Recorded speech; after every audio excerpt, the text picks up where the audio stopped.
கிறிஸ்தியேசுக்குள் மிகவும் பிரியமான சகோதர சகோதரிகளே, நம்முடைய பிதாவாக தேவனோட நாமத்தினாலும் அருமை இரட்சகர் கர்த்தர் இயேசுவோட நாமத்தினாலும் அன்பையும் மற்றும் வாழ்த்துக்களையும் தெரிவித்துக் கொள்கிறேன்.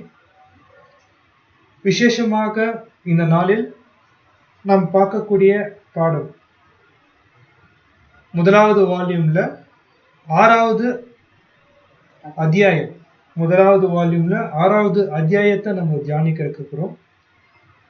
அன்பான சகோதர சகோதரிகளே, இது ரொம்பவே விசேஷமான ஒரு பாடம். கர்த்தர் இயேசு நம்மளுடைய அருமை இரட்சகர், அவருடைய இரண்டாம் வருகை பற்றி விசேஷமாக பேசக்கூடிய ஒரு அத்தியாயமா காணப்படுது. ஸோ ஆகையால சகோதர சகோதரிகளே, நம்மளுடைய தனிப்பட்ட கவனம் இந்த ஒரு தியானத்துல முழுமையாக நாம் கவனிக்கலாம். ரொம்பவே ஆசீர்வாதமான ஒரு பாடம். ஒட்டுமொத்த உலகமே கர்த்தர் இயேசுவோடைய அந்த ஒரு இரண்டாம் வருகையை குறித்து அவங்க எவ்வளவோ கற்பனை இல்லை எவ்வளவோ விஷயத்தை அவங்க சிந்திச்சு கொண்டு இருந்தாலும், தேவன் அற்பமும் தூசியா இருக்கக்கூடிய நமக்கு அவருடைய ஒரே பேரான பிள்ளை அவருடைய மகன், அவருடைய இரண்டாம் வருகை, இந்த பூமியில அவருடைய இரண்டாம் வருகை எப்படி இருக்குது எனக்கு ஒரு விசேஷமான சத்தியத்தை நமக்கு தேவன் என்ன பண்ண போறாருன்னா, இந்த முதலாவது வால்யூம்ல இருந்து நம்மளுடைய 7ஆம் தூதனுடைய எழுத்துக்கள்ல இருந்து தேவன் நமக்கு சொல்லிக் கொடுக்க சித்தமாயிட்டார். ஆகையால சகோதர சகோதரிகளே, நம்மளுடைய கவனம் வாய்ப்பு கிடைச்சா நம்மளுடைய நோட்ஸ்ல நம்ம குறித்து கொள்ளலாம். கர்த்தர் இயேசுவோடைய இரண்டாம் வருகை பற்றி பிரதர் ரசல், நம்மளுடைய 7ஆம் தூதன், அவர் என்ன சொல்ல வரார், இந்த காரியத்தை எவ்வளவு சுலபமாக நம்ம எடுத்து அவர் சொல்ல வரார், எனக்குடைய காரியத்தை நம்ம விசேஷமாக தியானிக்கிறோம். ஆகையால நாம் என்ன பண்ணலான்னு பார்க்கும்போது, ஃபர்ஸ்ட் வால்யூம் 6வது அத்தியாயம் நம்ம இந்த நாள்ல இருந்து தியானிக்க போறோம். பாடத்தோடைய தலைப்பு நான் ஆங்கிலத்தை வாசிக்கிறேன். Our Lord's return, its object the restitution of all things. இது நம்ம தமிழ்ல வாசிக்கலாம். நமது கர்த்தரின் இரண்டாம் வருகை, அதன் நோக்கம் இழந்து போன எல்லாவற்றையும் திரும்பி கொடுத்தல். ஓகே. சோ சகோதர சகோதரிகளே, இந்த ஒரு பாடம் முதலாம் வால்யூம்ல தமிழ்ல பேஜ் நம்பர் 101 காணப்படுது. இங்கிலீஷ்ல பார்க்கும்போது 89, அதாவது அவங்களுடைய வால்யூம்ஸ், நம்மளுடைய இங்கிலீஷ் வால்யூம் நிறைய வருஷம் இருக்கிறதுனால நான் யூஸ் பண்ற வால்யூம்ல பேஜ் நம்பர் 89வது பக்கத்துல இருந்து இந்த ஒரு பாடம் துவங்குது.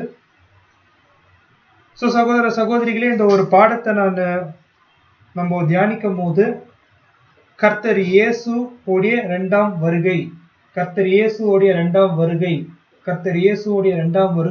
அப்படித்தான் நான் பயன்படுத்துவேன். அவர் வந்துட்டார் அப்படின்னு ஒரு வார்த்தையை நான் பயன்படுத்த மாட்டேன். காரணம் ஏன் பார்க்கும்போது, பிரதர் ரசல் அவங்க ஒரு விஷயத்த எந்த விதத்துல அவர் கன்வே பண்ண முயற்சிக்கிறாரோ அதே கோணத்துல நம்ம தியானிக்கும் போது நம்மளுடைய விசுவாசம், நம்பிக்கை இன்னும் அதிகமாக உறுதியாகும். புதுசா முறையா நம்ம செகண்ட் கமிங், இரண்டாம் வருகையை குறித்து எப்படி கேட்கிறோமோ அதே கோணத்துல நம்ம கேட்டா இது ஒரு ஃப்ரெஷ் ட்ரூத்தா இருக்கும்,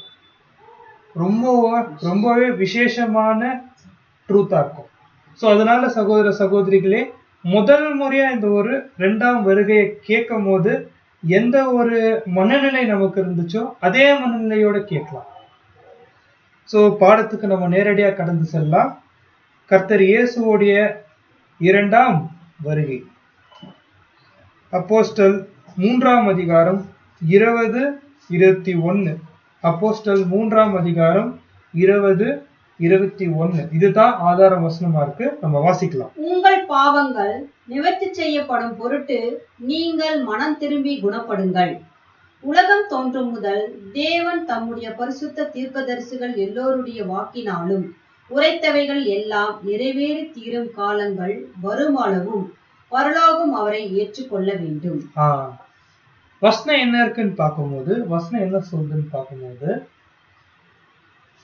பரிசுத்த தீர்க்கதரிசிகள் அவங்க எல்லாமே என்ன பண்ணாங்கன்னா கர்த்தர் இயேசுவோடைய 2ஆம் வருகை பத்தி தான் தீர்க்க தரிசனமா சொல்லியிருக்கிறாங்க.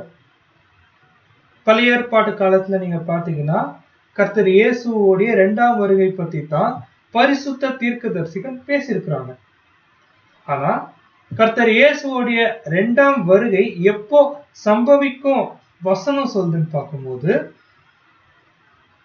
அந்த டைம்ஸ் ஆஃப் ரெஸ்டிடியூஷன், திரும்பி கொடுத்தலின் காலம், எல்லாம் நிறைவேறி தீரும் காலம், திரும்பி கொடுக்கிறது காலம், ரெஸ்டிடியூஷன் அப்படின்னு சொல்றாங்க, இல்லைன்னா ரெஸ்டோரேஷன் அப்படின்னு சொல்றாங்க. சோ எல்லாமே திரும்பி கொடுக்கிற காலம். அந்த காலம் எப்போ துவங்குதோ அது வரைக்கும், அந்த நாள் வரைக்கும் கர்த்தர் இயேசு எங்க இருப்பாருன்னு பார்க்கும்போது பரலோகத்திலேயே தான் இருப்பார். அப்படின்னா பரலோகத்திலேயே தான் இருப்பாரு. பரலோக கர்த்தர் இயேசு என்ன பண்ணாது, அதாவது விடாது. நீங்க போங்க பூமிக்கு அப்படின்னு பரலோக கர்த்தர் இயேசு என்ன பண்ணிருக்கோம், அது பிடிச்சிருக்கோம். அதுதான் நம்ம இந்த வசனத்துல பாக்குறோம். அந்த ஒரு திரும்பி கொடுத்தலின் காலம், டைம்ஸ் ஆஃப் ரெஸ்டிடியூஷன். அது வரைக்கும் கர்த்தர் இயேசு அவருடைய 2ஆம் வருகை என்ன ஆகாது, சம்பவிக்காது அப்படின்னு வசனம் என்ன சொல்றதுன்னு பார்க்கும்போது சொல்றதை நம்ம பார்க்கிறோம். சரி, இந்த ஒரு வசனத்தை நம்ம கிளியரா புரிஞ்சுக்கும் போது கர்த்தர் இயேசுடைய 2ஆம் வருகை எப்போ இருக்கும், அந்த திரும்பி கொடுத்தலின் காலம் துவங்குற வரைக்கும் பரலோகம் கர்த்தர் இயேசு என்ன பண்ணாது, விடாதுன்னா கர்த்தர் இயேசுனால இந்த பூமிக்கு வர முடியாது. இந்த ஒரு அண்டர்ஸ்டாண்டிங்கோட பிரதர் ரசல் அவங்க என்ன பண்றாங்கன்னு பார்க்கும்போது, கர்த்தர் இயேசுவோடைய அந்த ஒரு 2ஆம் வருகை, இத குறித்து கர்த்தர் இயேசு இந்த பூமியில இருக்கும் போது தங்களுடைய சீஷர்களுக்கு சொன்ன வார்த்தைகள் என்ன, இல்ல சீஷர்களுக்கு வலியுறுத்தின ரொம்ப ஸ்ட்ரெஸ் பண்ண விஷயங்கள் என்ன அப்படின்னு பார்க்கும்போது வாசிக்கலாம். மத்தேயு 28ஆம் அதிகாரம் 20ஆம் வசனம். நான் உங்களுக்கு கட்டளையிட்ட யாவையும் அவர்கள் கைக்கொள்ளும்படி அவர்களுக்கு உபதேசம் பண்ணுங்கள்.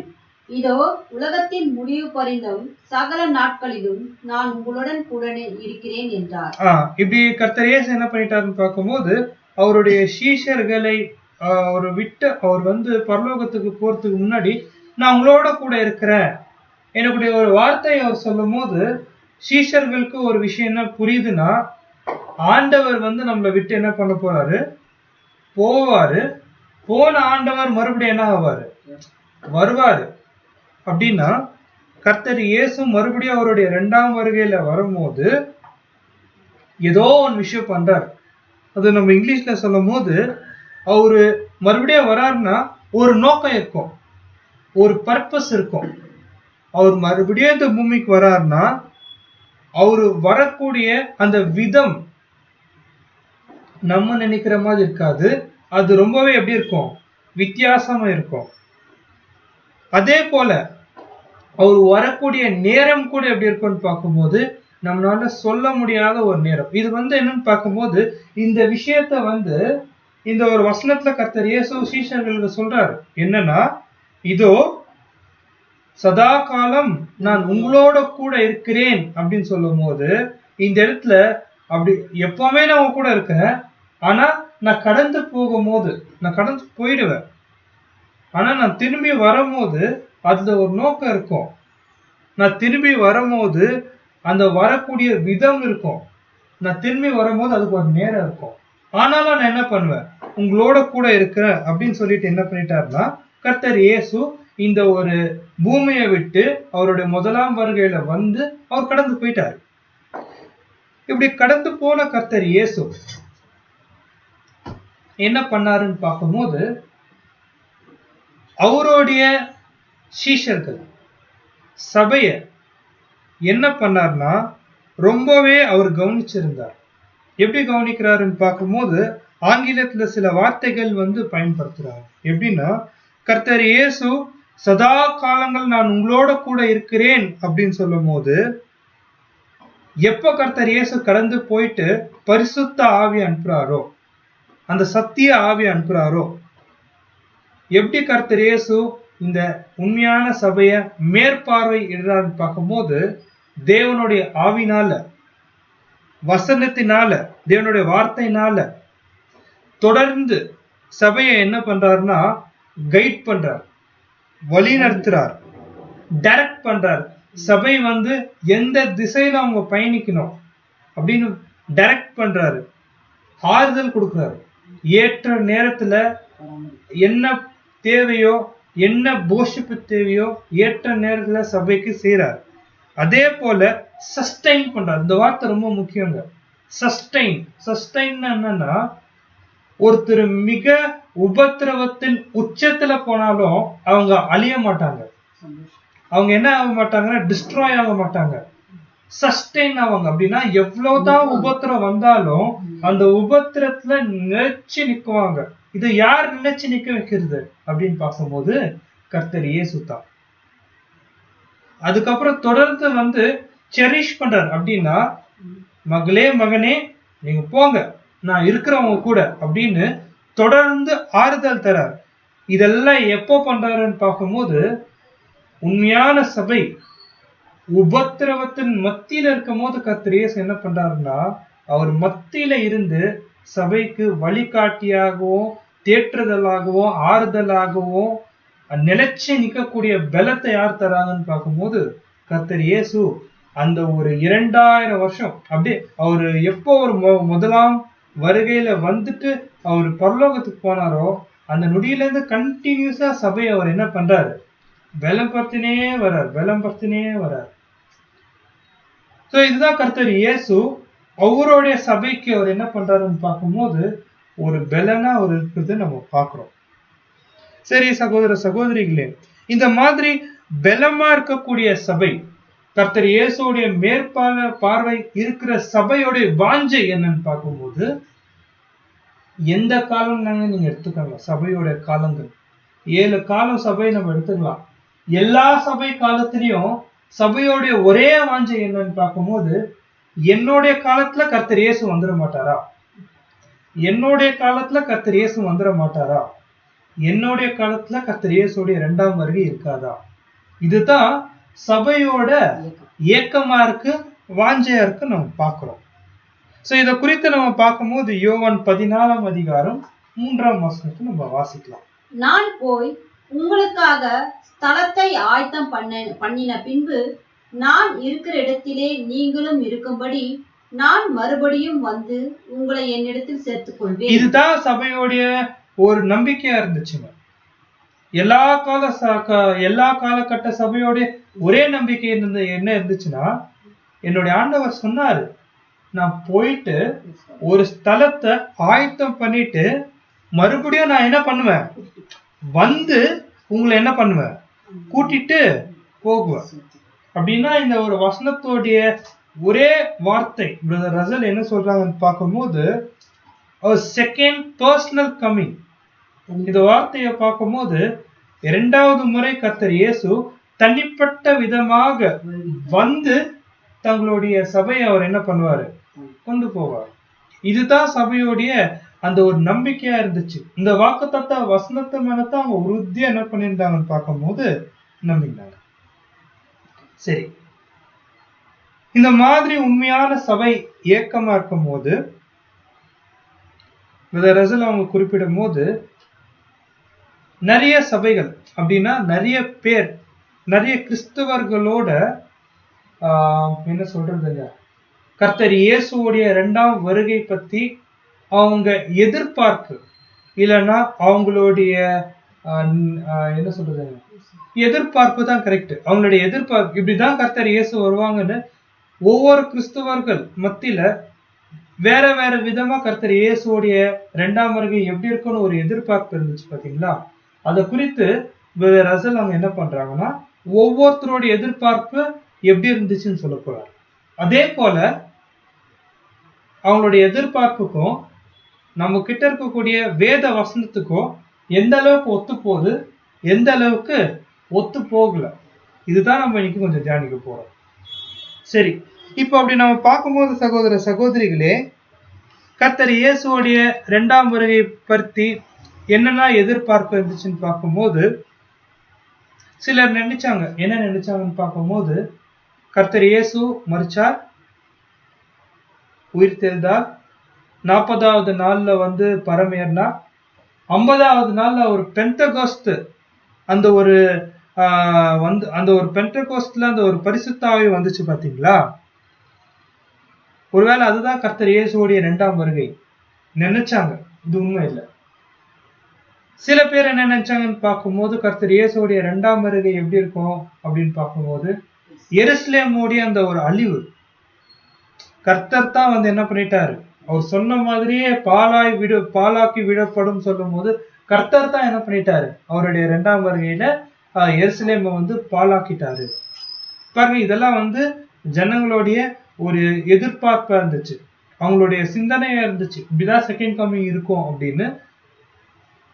சரி, நெக்ஸ்ட் நம்ம பார்க்கும்போது பிரதர் ரசல் குறிப்பிடுறாரு,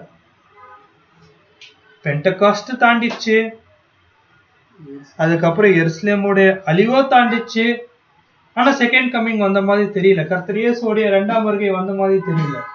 ஏன், எதுக்கு, எப்படி அப்படின்னு கேட்கும் போது, கரெக்டா ஒரு 60 வருஷத்துக்கு பிறகு, பெந்தகோஸ்துல இருந்து 60 வருஷத்துக்கு பிறகு, எருசலேமுடைய அழிவுல இருந்து பிறகு, அந்த AD 70க்கு பிறகு, யோவான், அப்போஸ்தல் யோவானுக்கு கர்த்தர் இயேசு வெளிப்படுத்தின விசேஷத்துல, ரெவலேஷன்ல அவர் என்ன பண்ணிருக்கிறாருன்னா, சில தகவலை கொடுக்கிறாரு.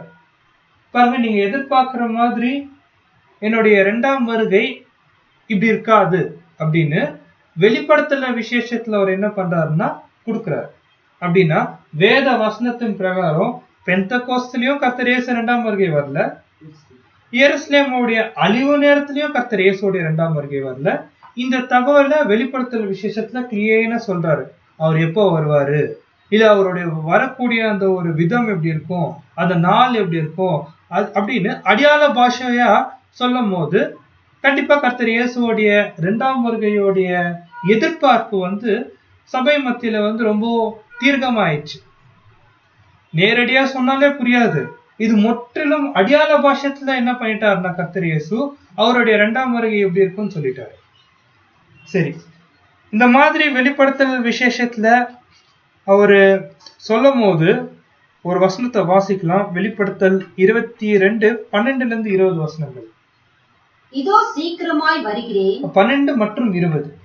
இதோ சீக்கிரமாய் வருகிறேன், அவனவனுடைய கிரியையின்படி அவனவனுக்கு நான் அளிக்கும் பலன் என்னோடு கூட வருகிறது. 20ஆம் வசனம். இவைகளை சாட்சியாய் அறிவிக்கிறவர் மெய்யாகவே நான் சீக்கிரமாய் வருகிறேன் என்றார். ஆமென். கர்த்தராகி இயேசுவே வாரும். அவ்வளவுதான். இப்ப என்ன பண்ணிட்டாருன்னு பார்க்கும்போது கர்த்தர் இயேசு, நீங்க இப்ப வராரு அப்ப வருவாருன்னு நீங்க எதிர்பார்க்கறதோட, நான் சீக்கிரம் வரேன், இதோ நான் சீக்கிரம் வரேன், டேட் சொல்ல, டைம் சொல்ல, இந்த விஷயத்த நீங்க என்ன பண்ணுங்க, சாட்சியா நீங்க என்ன பண்ணுங்க, போய் சொல்லுங்க. அவ்வளவுதான் தகவல் கொடுத்தாரு அவருடைய 2ஆம் வருகை பத்தி.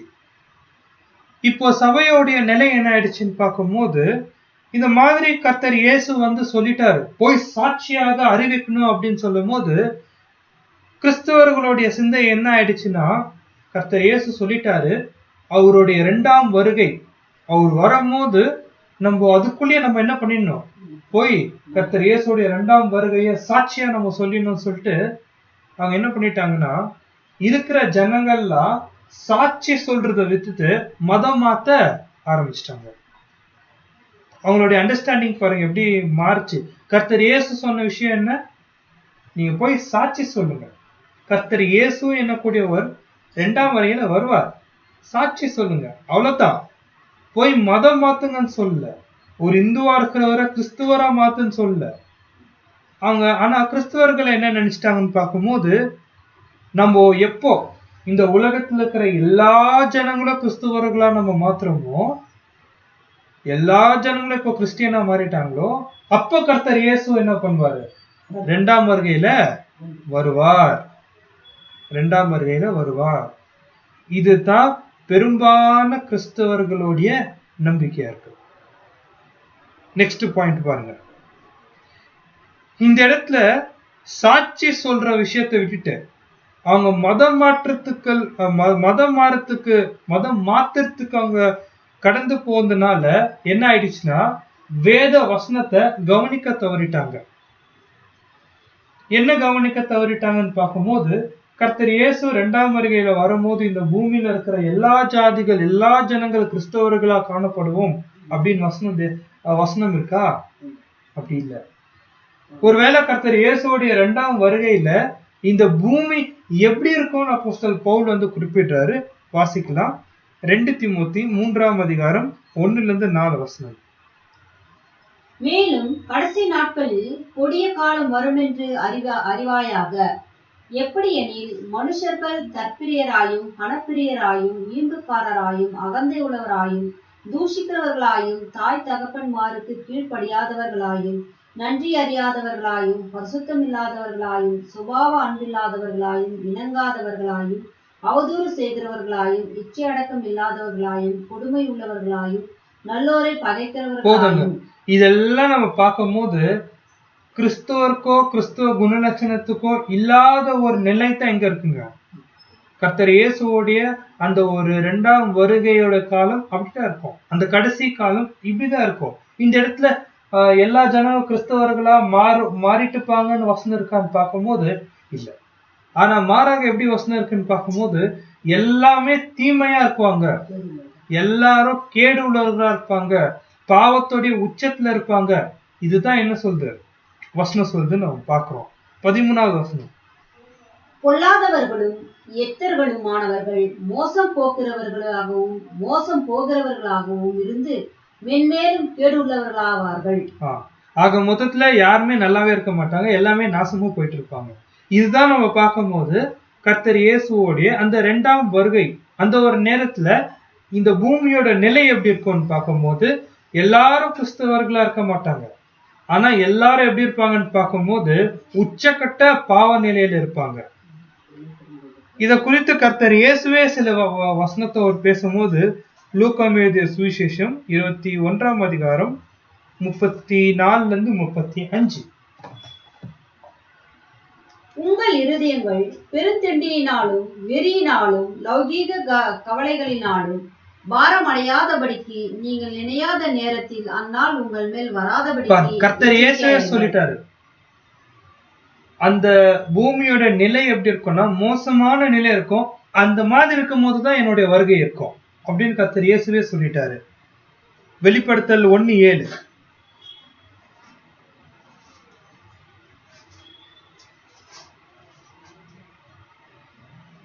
இதோ மேகங்களுடனே வருகிறார், கண்கள் யாவும் அவரை காணும், அவரை குத்தினவர்களும் அவரை காண்பார்கள், பூமியின் கோத்திரங்கள் எல்லோரும் அவரை பார்த்தும் புலம்புவார்கள். அப்படியே ஆகும். ஆமீன். இந்த இடத்துல சொல்லும் போது ஒருவேளை கர்த்தர் இயேசு வந்துட்டாரு, இந்த பூமியில பிரசனம் ஆயிட்டாரு அப்படின்னு சொல்லும் போது அந்த நிலை எப்படி இருக்கும்னா யாருனாலையும் விரும்பத்தகாத ஒரு நிலை தான். உலகத்தோட நிலை மோசமான நிலை தான். அந்த மாதிரி நேரத்துல கர்த்தர் இயேசு என்ன ஆவார்? அவருடைய வந்திருத்தல் இருக்கும், அவருடைய பிரசன்னம் அங்க இருக்கும் அப்படின்னு ரசனிங்க சொல்றதை நம்ம பார்க்கிறோம். நம்ம பார்க்கிற பாயிண்ட்ஸ் நம்ம கவனிக்கணும். கிறிஸ்தவர்களுடைய எதிர்பார்ப்பு என்னன்னா இந்த உலகத்துல இருக்கிற எல்லா ஜனங்கள் கிறிஸ்தவர்களா மாறிட்டு பிறக்கத்தான் கர்த்தர் இயேசு 2ஆம் வருகையில வருவாரு. Wrong concept. கர்த்தர் இயேசு இந்த பூமியில வரும்போது எல்லா ஜனங்களும் கிறிஸ்தவர்களா இருக்க மாட்டாங்க, பாவத்தோடைய உச்ச நிலையில தான் இருப்பாங்கன்னு வசனம் சொல்லுது. இதுதான் வசனத்தோடைய கான்செப்ட், சத்தியத்தோடைய கான்செப்ட். முதல் பாயிண்ட். நெக்ஸ்ட் நம்ம பார்க்கும்போது சில பேருடைய எதிர்பார்ப்பு கர்த்தர் இயேசுடைய 2ஆம் வருகை, அவருடைய வந்திருத்தல் எப்படி இருக்கும் அப்படின்னு பார்க்கும்போது சில நாள் குறிப்பிடுவாங்க, சில நேரங்களை குறிப்பிடுவாங்க. ஆனா இந்த ஒரு ஆர்டர் பாருங்க, இது ரொம்ப கேர்ஃபுல்லா நீங்க பார்க்கணும். ஆர்டர் அப்படின்னு சொல்லும் போது நிகழ்வுகள், கர்த்தர் இயேசுவோடைய 2ஆம் வருகையுடைய நிகழ்வுகள் அவங்களுடைய எதிர்பார்ப்புக்கும் வேத வசனத்துக்கும் எப்படி ஒத்து போகுது இல்லைன்னா வேற கோணத்துல போகுதுன்னு இப்ப நம்ம பார்க்கும்போது, கர்த்தர் இயேசுடைய 2ஆம் வருகை எப்படி இருக்கும் பார்க்கும்போது, அவர் ஒரு குறிப்பிட்ட நாள்ல வந்துருவாரு. அவங்களோட நம்பிக்கையா இருக்கு. அந்த குறிப்பிட்ட நாளுக்குள்ள சபை என்ன பண்ணணும்னு பார்க்கும்போது, உலகத்துல இருக்கிற எல்லா ஜனங்களையும் கிறிஸ்துவர்களா மாத்தணும். முதல் விஷயம், ஒரு குறிப்பிட்ட நாள் இருக்கு, அதுக்குள்ளே உலகத்துல இருக்கிற ஜனங்கள கிறிஸ்துவர்களா மாத்தணும். முதல் விஷயம். அப்படி கிறிஸ்துவர்களாக அவங்க மாத்திட்டு பிறகு என்ன ஆகும்னு பார்க்கும்போது, அந்த ஒரு இவங்களுடைய அந்த ஒரு முயற்சி, இவங்களுடைய அந்த ஒரு என்ன சொல்றதுங்க, அந்த ஒரு எஃபர்ட்ஸ்னால, இந்த கிறிஸ்துவர்களுடைய அந்த ஒரு பலன்னால எல்லாரும் கிறிஸ்துவர் ஆயிட்டு பிறகு என்ன ஆயிடுவாங்கன்னு பார்க்கும்போது, 1000 வருஷம் அரசாட்சி அப்படியே துவங்கும். அப்படி 1000 வருஷம் அரசாட்சி அப்படியே துவங்கும் போது சாத்தான் என்ன ஆயிடுவான்னா கட்டப்பட்டுருவான். அப்படி சாத்தான் அப்படி கட்டப்பட்டுட்டு பிறகு என்ன ஆகும்னு பார்க்கும்போது, எல்லா கிறிஸ்தவர்கள் எப்படி இருப்பாங்கன்னா, கர்த்தர் இயேசுவோடைய அந்த ஞானத்தினால பூமி அப்படியே நிரம்பி இருக்கும். இப்படி பூமி எல்லாம் நிரம்பிட்டு பிறக்க பாருங்க, இந்த பூமி எல்லாம் கர்த்தர் இயேசுவோடைய அந்த ஒரு ஞானத்தினால நிரம்பிட்டு பிறக்க கர்த்தர் இயேசு வருவார். வந்துட்டு என்ன பண்ணுவார்னா, நல்ல கிறிஸ்துவர்களுக்கு அவர் பலனை கொடுக்குவாரு. அந்த பாவிகள் இருந்து அவங்க என்ன பண்ணிடுவாரு, அதுக்கு ஏத்த தண்டனை கொடுக்குவாரு. அவங்களுடைய கான்செப்ட் பாருங்க எப்படி இருக்குன்னு. எல்லாரும் கிறிஸ்தவர்களா மாத்திடுவாங்களாம். அப்படின்னா எல்லாரும் கர்த்தர் இயேசுவை ஏற்றுக்கொண்டாங்க. சாத்தானும் கட்டப்பட்டிருக்கிறாரு. 1000 வருஷமும் ஸ்டார்ட் ஆயிடுச்சு. இப்படி ஸ்டார்ட் ஆயிட்டு போயிருக்கு. என்ன ஆகுதுன்னு பார்க்கும்போது, அப்புறம் கர்த்தர் இயேசு வந்து அங்க யார் நல்ல கிறிஸ்தவர்கள் விசுவாசி இல்லாதவர்களை என்ன பண்ண போறாருன்னா ஆகணிப்போம். அங்கேயே அந்த கான்செப்ட் போயிடுச்சு. எல்லா ஜனங்களும் கிறிஸ்தவரா மாத்திட்டு போயிருக்கு. அங்க எங்க அவிசுவாசி இருப்பாங்க, அங்க எங்க பாவிகள் இருப்பாங்க? கேள்வி பாருங்க. அப்படின்னா வசனத்துக்கு இசைவா வரல, வசனத்துக்கு கோர்வையா வரல. அப்படின்னா இது என்ன சொல்ல வருதுன்னு பார்க்கும்போது, இந்த கான்செப்ட் இப்ப இருக்கிற கிறிஸ்தவர்கள் தான் என்ன பண்ணணும்னா ஜனங்களை கிறிஸ்தவரா மாத்தணும். அப்படின்னா கர்த்தர் இயேசுக்கும் எல்லா வசதிகள் செஞ்சுட்டு பிறகுதான் கர்த்தர் இயேசு என்ன பண்ணுவாரு, வருவாரு. அவரு எந்த வசதியும் செய்ய மாட்டாரு. இந்த ஜனங்க செஞ்சுட்டு கர்த்தரை வர வைக்கிறாங்க. இதுதான் இன்னொரு கான்செப்ட். இது வேதத்துக்கு எப்படி இருக்குன்னு பார்க்கும்போது டோட்டலா மிஸ் கான்செப்டா இருக்கு. டோட்டலா மிஸ் கான்செப்ட். இது வேதத்துக்கும் இதுக்கும் என்ன ஆகலைங்க, சம்பந்தமே இல்லாத ஒரு விஷயம் இருக்கு. டோட்டலா ஒரு ஆப்போசிட் வியூவா தான் இருக்கு. ஏன்னு பார்க்கும்போது சகோதர சகோதரிகளே, கர்த்தர் இயேசுவோடைய நோக்கமும் சரி, தேவனோட நோக்கமும் சரி, இந்த உலகத்துல இருக்கிற எல்லா ஜனங்களையும் கிறிஸ்துவரா மாத்துறது தேவனுடைய நோக்கமும் சரி, கர்த்தருடைய நோக்கமும் இல்ல. கர்த்தருடைய நோக்கம், தேவனோட நோக்கம் என்னன்னா, இந்த சுவிசேஷ யுகத்துல சில ஜனங்களை மாத்திரத்தான் கிறிஸ்தவர்களை தேர்ந்தெடுக்கிறது தான் உங்களுடைய நோக்கம். அந்த சில ஜனங்களுக்கு கர்த்தர் இயேசு என்ன பேர் சொல்றாருன்னா, வெளிப்படுத்தல் 3ஆம் அதிகாரம் 21ஆம் வசனம். நான் ஜெயம் கொண்டு என் பிதாவுடைய சிங்காசனத்திலே அவரோடு கூட உட்கார்ந்தது போல ஜெயம் கொள்கிறவன் எவனோ அவனும் என்னோட சிங்காசனத்தில் என்னோடு கூட உட்காரும்படி அருள் செய்வேன். யார் ஒருத்தர் ஜெயம் கொண்டு வராங்களோ அப்படின்னா சூழல் எப்படி இருக்கும், அவங்க ஜெயம் கொள்ளக்கூடிய நிலை அங்க இருக்காது, அந்த சூழல் அப்படி இருக்காது. அதையும் தாண்டி சில கிறிஸ்தவர்கள் கர்த்தர் இயேசுக்காக உண்மையாக ஜெயம் கொண்ட நிலைக்கு வராங்களோ அவங்களுக்கு என்ன ஆசீர்வாதம் பார்க்கும்போது, வெளிப்படுத்தல் 20ஆம் அதிகாரம் 4ஆம் வசனத்தை வாசிக்கலாம்.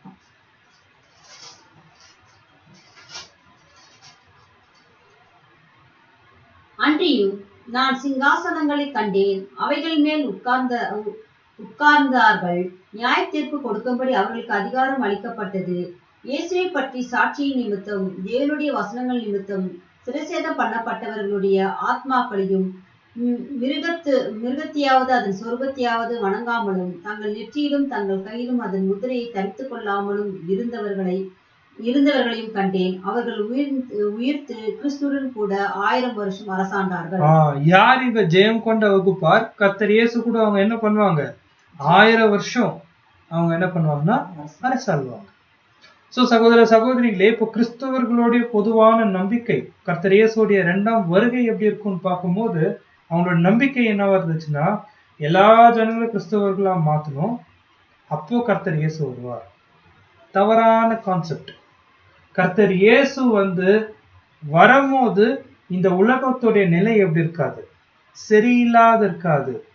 அதுதான் பைபிள் சொல்லக்கூடிய விஷயம், சத்திய வேதம் சொல்லக்கூடிய விஷயம். இது ஒரு பாயிண்ட். 2வது பாயிண்ட் என்னன்னு பார்க்கும்போது, எல்லா ஜனங்களையும் கிறிஸ்தவர்களாக மாத்திட்டு கர்த்தர் இயேசு அது பைபிள் சொல்லல.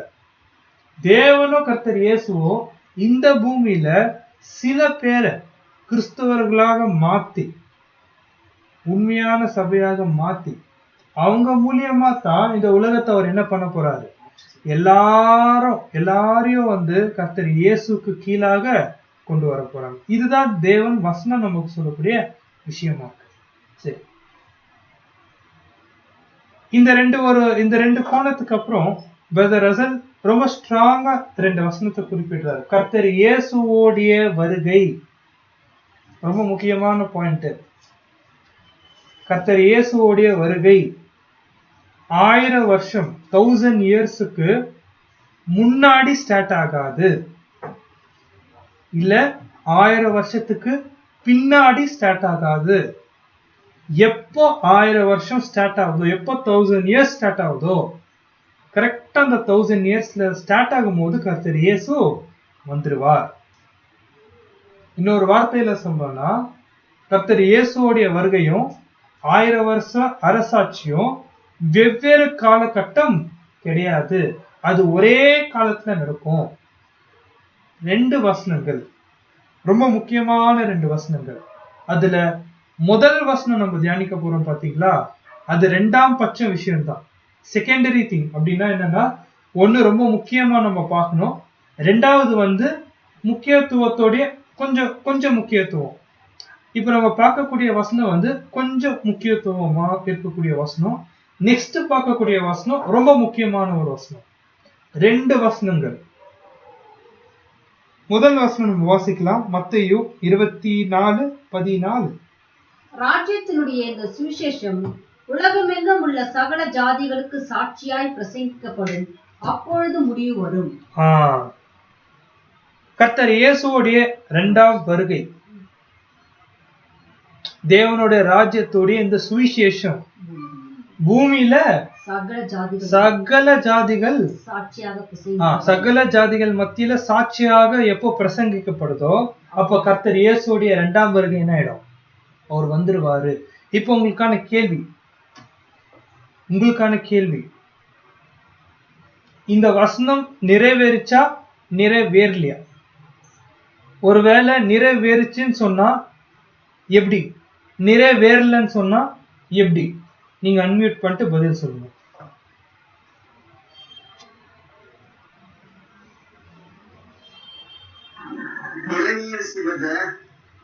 நிறைவேறிச்சுங்க. எப்படி?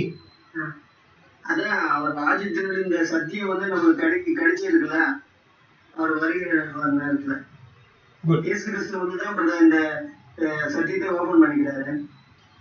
Very good. வேற யாராவது பண்றீங்களா? எப்படி? சகல ஜாதிகள் கூட, அதாவது எல்லா நேஷன்ஸ், சகல ஜாதிகள் மத்தியில இந்த விஷயம் சாட்சியாக பகிர்ந்தளிக்கப்பட்டதா? வேற சொன்ன பாயிண்ட் கரெக்ட், 100% கரெக்ட். வேற யாராவது வேற கோணத்துல யாராவது முயற்சிக்கிறீங்களா? இவ்வளவு காலம் நம்ம சத்தியத்தை கத்துக்கொண்டிருக்கிறோம், எப்படி? சாட்சியாக, அதான் அந்த வசனத்துடைய மையம், சாட்சியாக. சரி, எப்படி அது சாட்சியாக உலகம் எங்கக்கூடிய இருக்கக்கூடிய சகல ஜாதிகளுக்கு அது ஒரு சாட்சியா கடந்து போச்சுன்னா, பைபிள் சொசைட்டி 1800வது ஆண்டுல இருந்து 1060வது ஆண்டுக்குள்ள 60 வருஷத்துக்குள்ள பைபிள் வந்து உலகத்துல இருக்கக்கூடிய எல்லா பாஷைகளும் அது என்ன ஆயிடுச்சுன்னா அது வந்து டிரான்ஸ்லேட் ஆயிடுச்சு. மொழி என்ன பண்ணிட்டாங்க, மொழிபெயர்க்க பண்ணிட்டாங்க, டிரான்ஸ்லேட் ஆயிடுச்சுங்க. இப்போ எல்லா லாங்குவேஜ்ல எப்போ பைபிள் டிரான்ஸ்லேட் ஆயிடுச்சோ, பைபிள் என்னக்கூடிய விஷயம் சகல ஜாதிகளாலும் வாசிக்கப்படக்கூடிய ஒரு புத்தகமா என்ன ஆயிடுச்சுங்க, பைபிள் மாறிடுச்சு. அப்படின்னா இதனால என்ன ஒரு விஷயம் நம்ம மிஸ் அண்டர்ஸ்டாண்டிங் பண்ணக்கூடாதுன்னா, எல்லாரையும் கிறிஸ்தவர்களாக மாத்தணும் நீங்க சொல்லல. கர்த்தர் இயேசு என்னக்கூடிய ஒரு நபர் இருக்கிறாரு என்னக்கூடிய விஷயம் சாட்சியாக புத்தக வடிவில் என்ன ஆயிடுச்சுன்னா வெளியே வந்துச்சு. இது முதலாவது விஷயம். சாட்சி அறிவிக்கிற விஷயத்துல, மதம் மாத்திர விஷயத்தை பத்தி பேச, சாட்சி அறிவிக்கப்படுற விஷயத்துல முதல் விஷயம் பைபிள் வெளியே வந்துச்சுங்க. ரெண்டாவது விஷயம் என்னன்னு பார்க்கும்போது, இந்த மாதிரி பைபிள் வந்து வெளியே வந்துட்டாலும் நிறைய பேர் என்ன பண்ண முடியலன்னா, கர்த்தர் இயேசுவை பத்தி தெரியாத ஜாதிகளோ ஜனங்களோ இன்னும் அதிக பேர் இருக்காங்க. அதனால சில ஜனங்கள் மொழிபெயர்க்கப்பட்ட இந்த பைபிளை வந்து உலகம் எங்கும் போய் அவங்க என்ன பண்ணிட்டாங்கன்னா, கர்த்தர் இயேசுவை பத்தி அவங்க பிரசங்கிக்க ஆரம்பிச்சிட்டாங்க. இது ரெண்டாவது விஷயம், சாட்சி பகிர்ந்து கொள்ளக்கூடிய விஷயம். இது வந்து மதம் மாத்திர விஷயம் இல்ல, சாட்சி பகிர்ந்து கொள்ள விஷயம். அப்படின்னா கர்த்தர் இயேசுவோடைய இரண்டாம் வருகை அப்படின்னா, அந்த வருகையில ரெண்டு முக்கியமான வசனங்கள் நிறைவேறணும். இந்த பூமியில கர்த்தர் இயேசுவை பத்தியான சாட்சி பெரிய அளவுல அது என்ன ஆகணும், பிரசங்கிக்கப்படணும். முதலாவது விஷயம், இரண்டாம் பட்சமான முதலாவது விஷயம். அப்போ முதல் விஷயம் என்ன, ரொம்ப முக்கியமான விஷயம் என்ன, கர்த்தர் இயேசுடைய இரண்டாம் வருகை பத்தி நம்ம பார்க்கும்போது, தயவு செய்து இந்த ஒரு வசனத்தை மார்க் பண்ணுவீங்க. ரொம்ப முக்கியமான வசனம், சங்கீதம் 110:1. சங்கீதம் 110:1.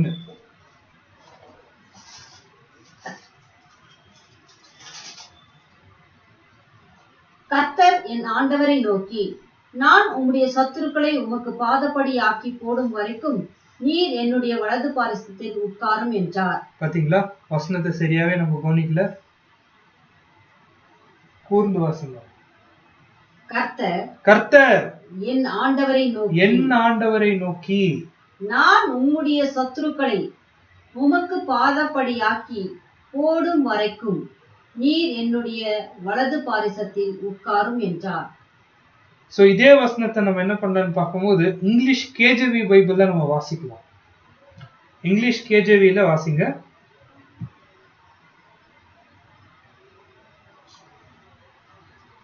A psalm of David. The Lord said unto my Lord. Wait பண்ணுங்க. Lord, capital LORD, said unto my Lord.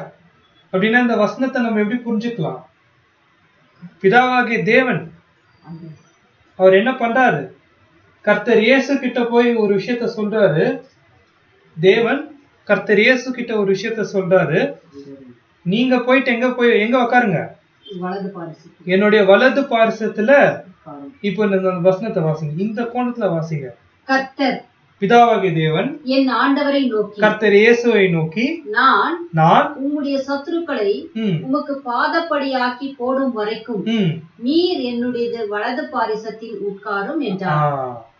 தேவனுடைய விஷயம், தேவனுடைய தெய்வீக திட்டத்துல கர்த்தர் இயேசுடைய இரண்டாம் வருகைக்கான நோக்கம் என்னன்னு பார்க்கும்போது, பிதாவாகிய தேவனுடைய எதிரியா இருக்கக்கூடிய சத்ருவாகிய சாத்தான கர்த்தர் இயேசு அவருடைய பாதப்படியில நொறுக்கி போடுறதுதான் சித்தம், தேவனுடைய சித்தம்.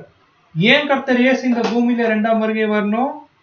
உலகமெங்க போய் சாட்சி சொல்றது அது இரண்டாம் பட்சம் தான். முதல் முக்கியமான காரியம் என்னன்னா, கர்த்தரை நோக்கி வலது பரிசத்துல உட்காருங்க. ஏன்னா தேவனுடைய எதிரி கர்த்தர் இயேசுக்கு எதிரி.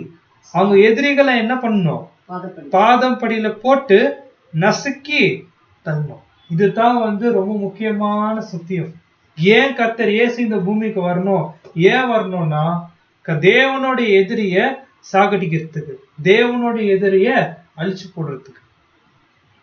இப்போ இந்த பாயிண்டோட ஜனங்க என்ன நினைக்கிறாங்கன்னு பார்க்கும்போது, இந்த மாதிரி கர்த்தர் அவர் வரும்போது சிங்காசனத்துல வருவார் அப்படின்னா என்ன, எப்படி புரிஞ்சுக்கிறாங்கன்னா, அப்படியே பரலோகம் திறந்துடும், அங்க ஒரு சிங்காசனம் இருக்கும், அந்த சிங்காசனத்துல கர்த்தர் இயேசு உட்காருவாரு, அங்கத்துல இருந்து அவர் என்ன பண்ணுவாரு, ஆளுகை செய்வார் அப்படின்னு வச்சுக்கிறாங்க. ஆனா சகோதர சகோதரிகளே, இந்த இடத்துல பிரதர் ரசல் சொல்லும் போது பைபிள்ல யூஸ் பண்ற வார்த்தைகள் சிங்காசனம், வலது பாரிசம் அப்படின்னா அது ரொம்ப லிட்டரலா இல்ல, சொல்லர்த்தமா இல்ல, அதுக்கு ஒரு அர்த்தம் இருக்கு, அதுக்கு ஒரு அர்த்தம் இருக்கு. இப்ப சிங்காசனம் அப்படின்னா என்னன்னா, ஒருத்தர் அந்த ஒரு ராஜாவுடைய சிங்காசனத்துல உட்கார்றார், அந்த ராஜாவுடைய அந்த ஒரு சிங்காசனத்துல உட்கார்றாரு அப்படின்னா அந்த ஒரு அதிகாரம், அந்த ஒரு சுப்ரீம் அத்தாரிட்டி, அந்த ஒரு அதிகாரத்தை குறிக்குது. அப்படின்னா கர்த்தர் இயேசு லிட்டரலா ஒரு சிங்காசனத்தை அந்த மாதிரி நீங்க அவருடைய 2ஆம் வருகையில முற்றிலுமாக அதிகாரத்தை அவர் என்ன பண்ணுவாரு, பெற்றுக்கொண்டு வருவார். இந்த இடத்துல கர்த்தருடைய வலது பாரிசம் அப்படின்னு சொல்லும் போது தேவன் பிதாவாகிய தேவனுடைய ரைட் ஹேண்ட் யாருன்னா ஜீசஸ் கிரைஸ்ட். ரைட் ஹேண்ட் அப்படின்னா என்ன அர்த்தங்க, இந்த இடத்துல ஒரு காரியத்தை கர்த்தர் இயேசு பண்றாருன்னா பிதாவாகிய தேவன் பண்ண மாதிரி முழு அதிகாரத்தை யார் கையில கொடுத்துட்டாரு, கர்த்தர் இயேசு கையில கொடுத்தாரு. உதாரணத்துக்கு யோசேப்பு பார்வோனுடைய வலது பாரிசம் அப்படின்னா அந்த இடத்துல யோசேப்பு ஒரு முடிவு எடுத்துட்டாருன்னா யாரோட முடிவு அது, பார்வோனுடைய முடிவு. அதே போலதான் கர்த்தர் இயேசு அவருடைய 2ஆம் வருகையில அவர் எடுக்கக்கூடிய ஒவ்வொரு முடிவு, அவரு விசாரிக்கக்கூடிய ஒவ்வொரு விசாரணை, அவர் செய்யக்கூடிய ஒவ்வொரு செயல்கள், பரலோகத்துல இருக்கக்கூடிய தேவன் என்ன நினைக்கிறாரோ அதுதான் இங்க அவர் என்ன பண்ண போறாரு, செஞ்சுன்னு இருக்கிறார். சகோதர சகோதரிகள், சோ இதுதான் நம்ம பார்க்கும்போது கர்த்தர் இயேசுவோடைய அந்த ஒரு 2ஆம் வருகை எப்போ சம்பவிக்கும் பார்க்கும்போது, இந்த சம்பவிக்கக்கூடிய காலம் 1000 வருஷம் துவங்கின காலமா இருக்கும். என்னக்கூடிய 2 முக்கியமான வசனத்தை பிரதர் ரசல் குறிப்பிட்டார். சோ இந்த மாதிரி நம்ம பார்க்கும்போது சகோதர சகோதரிகளே, கர்த்தர் இயேசுவோடைய 2ஆம் வருகை அது 1ஆம் வருகைக்கு எப்படி ஒத்து போகுது அப்படி நம்ம பார்க்கும்போது பிரதர் ரசல் சில பாயிண்ட்ஸை ஒரு ஹைலைட் பண்றார், சில காரியங்களை சுட்டி காமிக்கிறார். கர்த்தர் இயேசு 1ஆம் வருகை வந்த நோக்கம் என்ன, மனுஷனை மீட்டெடுக்கணும். இதுதான் கர்த்தர் இயேசுவோடைய 1ஆம் வருகையான நோக்கம். இப்ப கர்த்தர் இயேசு 2ஆம் வருகையில அவரு என்ன செய்வார் அப்படின்னு ஒரு கேள்வி கேட்டா, மீட்டெடுத்த மனுஷனை முற்றிலுமாக அவர் என்ன பண்ண போறாரு, ரிஸ்டோர் பண்ண போறாரு, புதுப்பிக்க போறாரு. புதுப்பிச்சுட்டு அந்த ஜனங்களை ஆசீர்வதிக்க போறாரு, சுதந்திரம் கொடுக்க போறாரு, முற்றிலுமாக மீட்டெடுக்க போறாரு. இங்க மீட்பு கொடுக்கறதுக்கு வந்தாரு, அந்த மீட்பை முழுமையா அவர் என்ன பண்றாரு, 2ஆம் வருகையில கொடுத்துடுறாரு. 1ஆம் வருகையில மீட்பை கொடுக்க வராரு, தன்னுடைய ஜீவனை பலியாக கொடுக்க வராரு. 2ஆம் வருகையில கர்த்தர் இயேசு என்ன பண்றாரு, அந்த ஒரு மீட்பின் பொருளாக முழுமையா விடுதலை கொடுத்துடுறாரு. சோ இதுதான் நம்ம பார்க்கும்போது முதல் பாயிண்ட். 2வது விஷயம், ஈடு பலியாக to given is life a ransom for all, ஒரு ஈடு பலியாக கர்த்தர் இயேசு 1ஆம் வருகையில வந்தார்.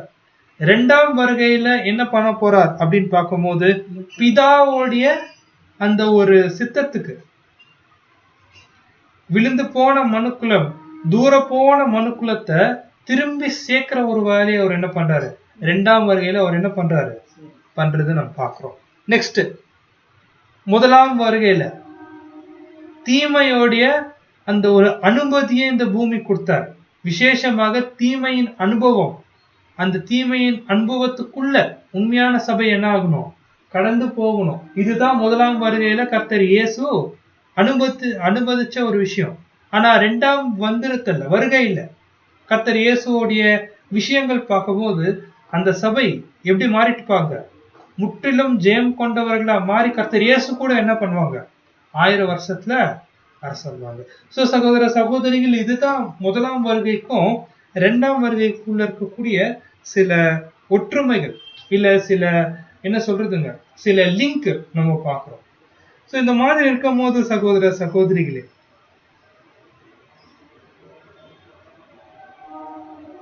அந்த ஒரு கர்த்தர் இயேசுவோடைய அந்த ஒரு முதலாம் வருகைக்கும் இரண்டாம் வருகைக்கும் உள்ள வித்தியாசத்தை நம்ம பார்க்கும் போது,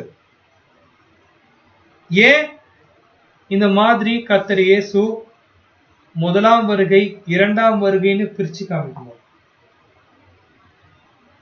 எப்போ கர்த்தர் இயேசு வந்து முதலாம் வருகையில அவர் ஈடுபலியா கொடுத்துட்டாரோ அப்பவே வந்து என்ன இருக்கலாம், இந்த பூமியில ஜனங்களுடைய உயிர்த்தெழுதல் ஸ்டார்ட் ஆயிட்டு இருக்கலாம். அவருடைய பலியே போதும் இல்லைங்களா? ஏன் தேவன் வந்து கர்த்தர் இயேசுக்கு 2 வருகைகள் வைக்கணும்? முதலாம் வருகை இரண்டாம் வருகை. ஒரு காலத்துல அவரு பலி கொடுக்குவாரு, இன்னொரு காலத்துல அந்த பலியை மீட்டெடுப்பாரு. ஒரு காலத்துல தீமை இருக்கும், இன்னொரு காலத்துல தீமை இருக்காது. ஏன் இந்த மாதிரி தேவன் பண்றாரு? ஏன் பண்றாருன்னு பார்க்கும்போது சில பெட்டரான விஷயத்த, சில நன்மையான காரியத்தை தேவன் வைக்கிறாரு.